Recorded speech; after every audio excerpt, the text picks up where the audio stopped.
Hey, welcome to my first podcast for the Meeting Place podcast.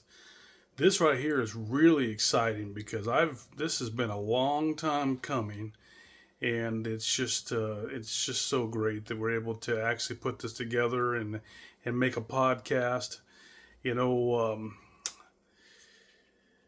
I've really prayed a lot about what to make the first podcast about, and there's lots of things that the Lord wanted me to talk about, and but this one here I think is more dear and near to my heart, and that is, one thing that He told me, what the Lord told me. The Lord told me that I never preach or teach on anything that I haven't been through.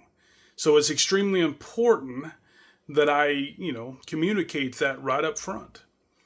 So with that being said, this is a perfect uh, title to a podcast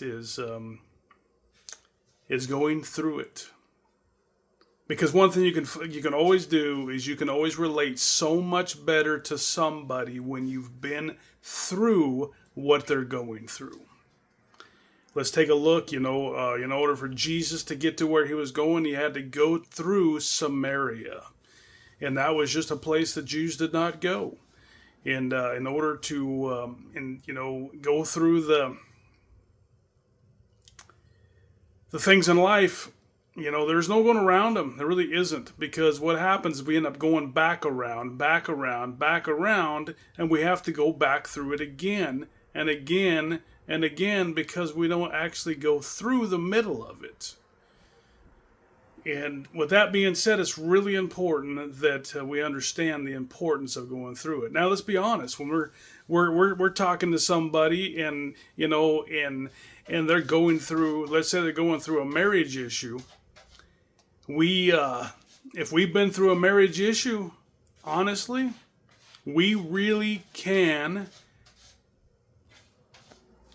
relate a whole lot more to somebody when we've been through it. So let's just talk a little about my life. To just give some examples. When I was young, I was very shy, and I had a really hard time, communicating and talking to people. And not only was I shy, but I also had a stutter. And I was raised in a religion that had its foundation in Hinduism. So with those things first thing in my life, then I'm able to relate in those areas a whole lot more than I would if, just by where just to read a book on it or try to figure it out, based on other people's experiences. The difference is I can literally talk to somebody about what it's like to be shy. Why? Because I've been shy. I've been really shy. I've overcome being shy, and it's really helped in order for me to help other people in that area. And not only did it help me, overcome and help other people, but it made me way more strong and bold now that I'm not that shy person that I used to be. And having a stutter, that right there is such a very humiliating thing that you have to go through. I remember when I was a kid having to count the people that are coming up, before me when we were reading in class. We'd go around in a circle and we'd read, and I would count. I would count around to find out how many people were in front of me, so that I could figure out which paragraph that I was going to have to read, so that I could figure out if I could start out that word, or was it going to be too hard of a word like can or will, or things you don't even think about if you don't have an issue like that. But if you do, you have a stuttering issue or any kind of a speech issue, then you look at it, those kind of situations, so much different, and it makes you stronger in that area also, because of the fact that you can relate. And it's also makes you stronger when in the communication area, because if you don't have that issue anymore, I still do from time to time, but it's not a big deal for me. And it doesn't humiliate me. It doesn't make me have a problem anymore. But it also helps me to understand people that are going through that, and I have a heart for them. I really do, because I've gone through it. It's really important. And also, let's go on to the next one. I was born, in a religion that had the foundation of Hinduism. So when it came time to understand that Jesus is your personal Lord and Savior, and that he died on a cross and rose again, those kind of things didn't make any sense to me, because I wasn't raised in a place where Jesus is God. I was raised in a religion where Jesus was a good man, he was a good teacher, but that is that's the most of it. So in order for, but now that I know that, I have such a different revelation of who Jesus is now, because I've been through it. So that's what I'm talking about today. That's going through the fire, going through the things in life that are difficult, strengthens us and makes us be able to handle the next things we go through even better. Because if we don't learn from the first time around, we have to go through it again, and we're not going to be prepared for the next things that come through in life that are going to be harder than this one. So let me give you another example. You got, when they are purifying silver, what they do is they go through and they fold it and they fold it. First they heat it up, and then they fold it and they fold it and they fold it. They take all the impurities off of it, and they do it again, and they take the impurities off and they do it again. But the whole entire time, they don't take their eyes off of that silver. They keep their eyes on it constantly to make sure that it is getting purified properly. And they keep doing it until they can see their own reflection in the silver. That's when they know they have gone through and they have purified it enough. Jesus does the same thing in us. He purifies us and purifies us and purifies us until he can see himself in us. So when we talk about going through things, let's give some more examples in the Bible. How about when the Israelites were out in the wilderness for 40 years? They had to go through and they had to get things purified out of their life. And when they didn't learn from what they were going through, they had to go through it again. And they had to go through it again. And they had to go through it again until they were finally at a stage where they're able to move into the next part of their life. Unfortunately for them, it had to be the next generation. But they were able to move into that part of their life, because they had gone through it. When they were facing the Red Sea, they had to go through it. They couldn't go around it. They had to go through it. When they were crossing the Jordan, they had to go through it. They couldn't go around it. They had to go through it. And these things, when we look at these kind of things, I don't know if you guys can remember or not, but there's I think Finding Nemo, the movie. If you can think back about Finding Nemo, when they were trying to find Nemo, the dad and the other bluefish, when they were going through and they came across the jellyfish, they would have been better off if they'd have gone through it, but they chose to not go through it, and because of that, it caused all kinds of problems. So, and we can look at all kinds of examples about that. We have to go through it. And I'll tell you, the Lord told me I'd never teach or preach on anything I hadn't been through. So honestly, I cannot, just because of the calling on my life, I cannot do these things if I haven't been through it. I can't teach somebody on it. I can't preach about it. And I'm certainly not able to help somebody if I haven't been through it. I'll be very transparent, and I'll just lay some things out right now. I've been through some serious family issues. I've been through some things with my wife. I've been through some things with my children. I've been through a lot of marriage issues and family issues and those kind of things. And I tell you what, I could teach on that all day, every day, because I've been through it. Not only was I through it, but I've come out on the other side a better person. My family's better, and we've grown so much from it. Sorry, I got a cat here. We've grown so much through the process.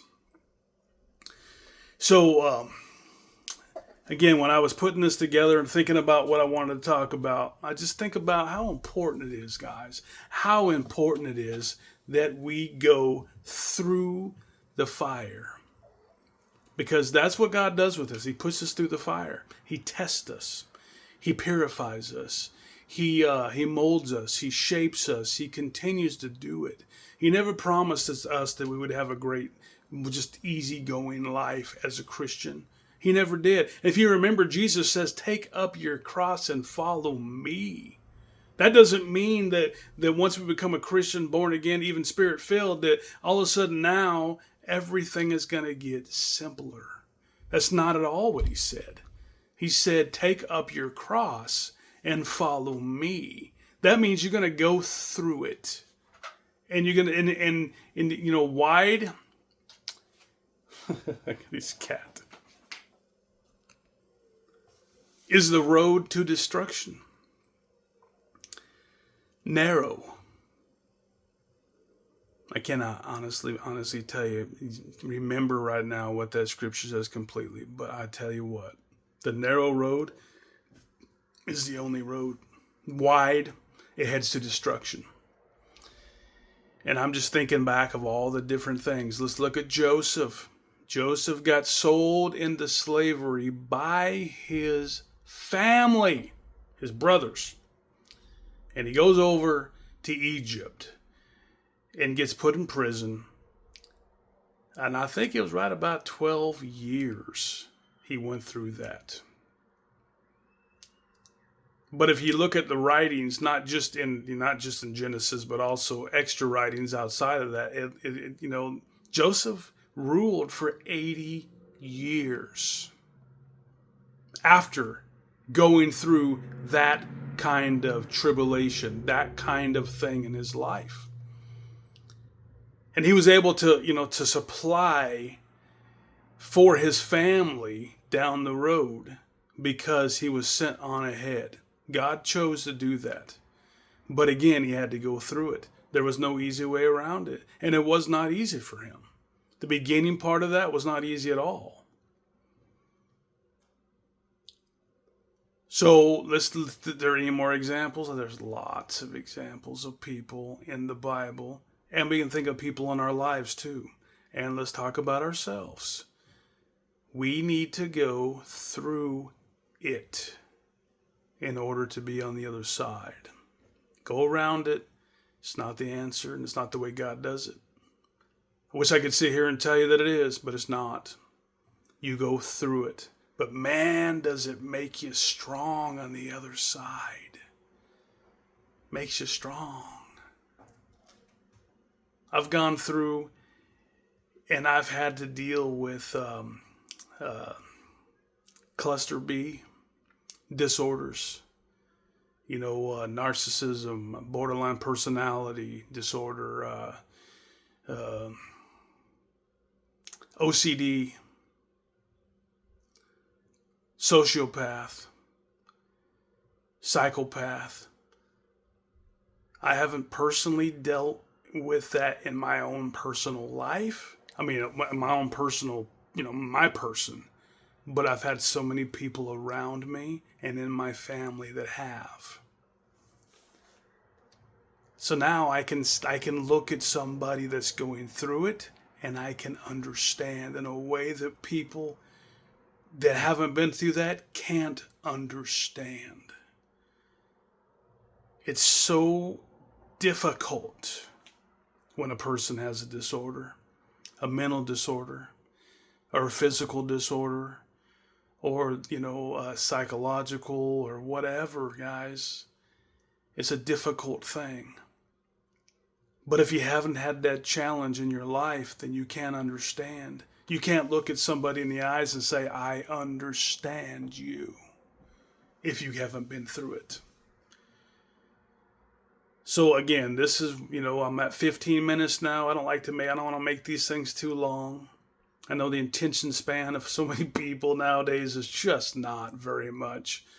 So I'm going to bring this towards the end right here. I just wanted to make this first podcast, about this very important topic, to make sure, guys, that when you're in the middle of a tribulation, when you're in the middle of crap, and you're going through something, the hardest thing you've ever been in your life, I'm not excited for you. I'm not saying it's gonna be great. And I know in the middle of it sucks. But on the other side of what you're going through, God is gonna use it. And you're gonna be able to touch people's lives in a way that you haven't been able to do it. And unless you had been through this, you wouldn't be able to. You wouldn't have the necessary skill level. You wouldn't have the necessary things because you hadn't been through it. And honestly, the levels that God's taken you, if you don't go through these things, He can't take you to the next level because you're not ready for it. And if you're not ready for it, then He can't take you through it and until you are ready for it. So going through the fire, being tried and tested, is a part of this Christian life. Especially if He's moving you or me into the ministry, we have to go through it. It's on the other side is where the blessings are. Doesn't feel like it in the middle, but on the other side is where the blessings are. So guys, this is my message today on my first podcast of the Meeting Place podcast is go through it. Bless you, and I will see you on the next podcast.